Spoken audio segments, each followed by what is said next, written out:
Jesus. I can already see how long this can go. Hello, ladies and gentlemen, and welcome to episode 3 of Skin Black and White with your host, WCWO referee Brian McIntyre. And today's a little different because today it is almost 3 o'clock in the fucking morning. Everybody else in the house is asleep, so I'm going to try to be quiet as I do this. And also try to go through this as fast as possible so I can get to sleep. So let's start with, of course, WCWO, which is going to be later tonight at 1151 South Kentucky Avenue. As always, tickets are $10. Bell time at 6:30. Show starts at 7:30.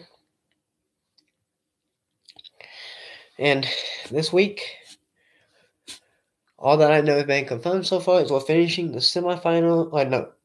We're finishing round 2 of the territorial tournament going into the semifinals.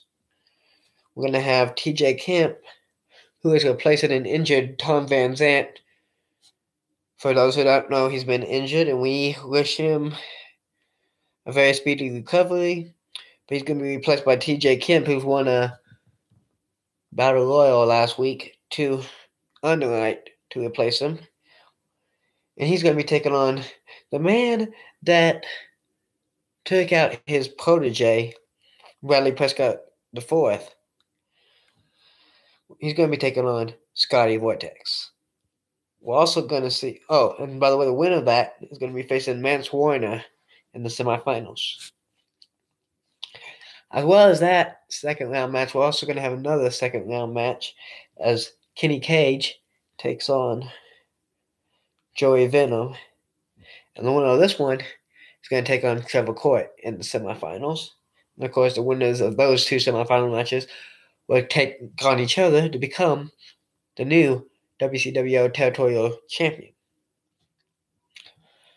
Now, I was able to speed through that quickly. I want to move on to something I'm really excited about. For me, this is the very first time this year that I'm going to be traveling out of the city of Indianapolis, because this week we're going, I guess, off of Washington Street, so to speak. And this is going to be for All-Star Pro Wrestling, nothing affiliated with WCWO, so to speak. And this is going to be for All-Star Pro Wrestling, nothing affiliated with WCWO. This event is going to be chaotic in downtown Shelbyville, because we're going to have a former WWE creative writer there.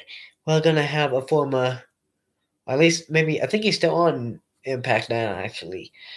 TNA Impact, whatever they call it now. We're going to have Jimmy Jacobs, the Zombie Princess, there, as he takes on the Midwest Mutt, Sean Kemp. We're also going to have the person I mentioned that would be taking on the winner of Kenny Cage and Joey Venom, whoever wins that tonight on Friday night. Trevor Court will be taking on Ace Perry, defending his ASPW championship against Ace Perry. Kenny Cage, who's also wrestling Friday night there at WCWO, will be taking on Corey Storm for Storm's All-Star Pro Wrestling in the Indiana State Championship. We're also going to have Dal Patrick take on a Japanese wrestling superstar. I might pronounce this guy's name wrong. Utamura. I'm sorry if I pronounced that name wrong. I haven't done much research into Japanese, actually, in a while, since I watched New Japan. But Patrick will be taking on Utamura. We'll also have women's action as Randy West takes on Rachel Bostic. And a person who has just tried out for the NXT, Dylan Bostic, a former Ohio Valley wrestling superstar who worked under Jim Cornette, will be taking on Jeremy Hadley. Also, I did not write that down, but I just forgot. Forgot to write it down. But the Bomb Shelter will be taking on the Axemen when they defend their tag team titles. The Bomb Shelter are the champions. It's going to be a star-studded match. There's probably more people there that haven't been, or matches that haven't been announced. It's going to be a big super show, so to speak. And I'm going to have the pleasure of sitting there ringside belling in for them. And possibly the chance at meeting Jimmy Jacobs myself. So yeah, I'm really excited for that on Saturday night. So that's All-Star Pro Wrestling on Saturday night in Shelbyville, Indiana. So I think remember exactly what address, but it's off Washington from what I've heard, near the cycle. And with that, I'm trying to zoom by this so quick. I wanted to give a little update on my personal life because, of course, seeing black and white isn't just about wrestling for me. It's about seeing into the personal life of the so-called wrestling referee, McIntyre. And, well, quite frankly, there's been a lot on my mind. Most of it I'm not going to try to get into because it really just doesn't need to be there. A lot of depression, but depression affects us all in many ways. Can't let that get us down, right?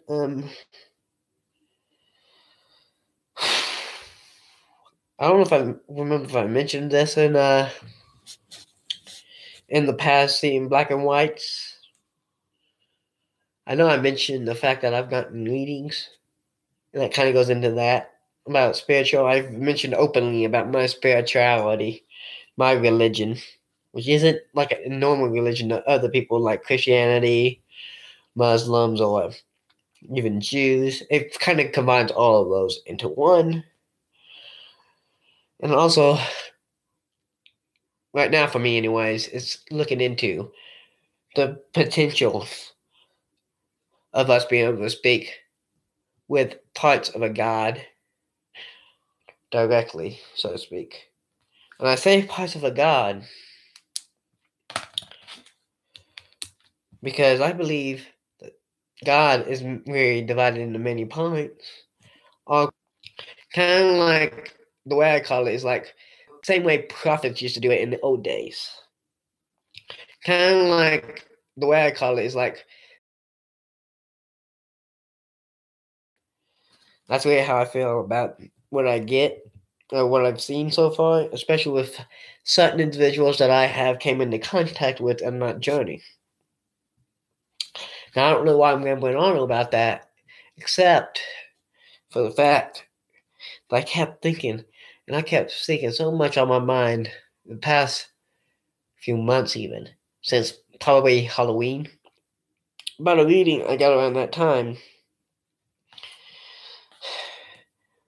that talks about, told me that a girl who I found interest in would one day see more in me. And I thought I knew who that was, too.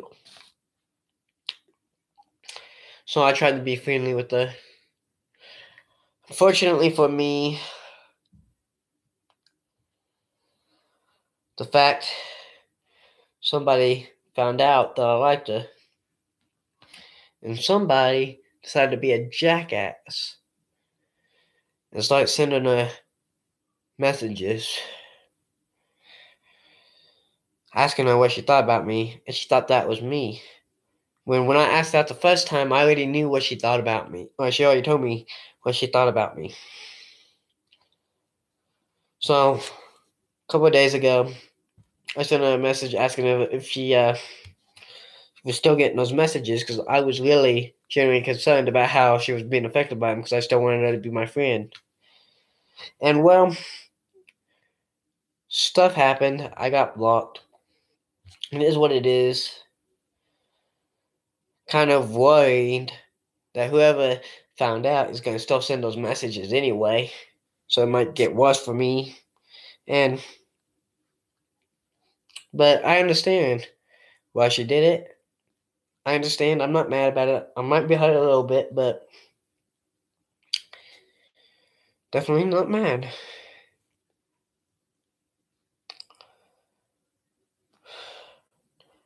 I understand why she thought it was me, and I get that. I'm just trying to say this stuff out there now to get my story out there. I guess try to get this off my mind because it's been on my mind way too much than it should have been. And right now, I'm trying to just hopefully get over it, move on with my life, and hope that maybe later that somebody ends up being there for me one day. Ends up joining the Brian Club. If you know what I'm saying. Too sweet. That is totally a Bullet Club ripoff. I'm going to admit right now because I am a fucking Bullet Club mark. It is what it is. Yeah. That's on my mind a lot right now because I know I'm at least going to probably see her on Saturday, if not tomorrow or tonight. But hey, I guess I might get a chance to meet Jimmy Jacobs tomorrow. So yeah, this week's going to be pretty interesting for me. Episode 3 of Seeing Black and White is now down in the books. I'm surprised this one went that well considering everybody's asleep and I haven't woken anybody up yet. But with that, I'm surprised I'm still doing this. And with that, this is Brian McIntyre signing off. Hope everybody has a wonderful day. And hope to see y'all there either tonight or in Shelbyville, Indiana, Saturday night for All-Star. Hope to see y'all there.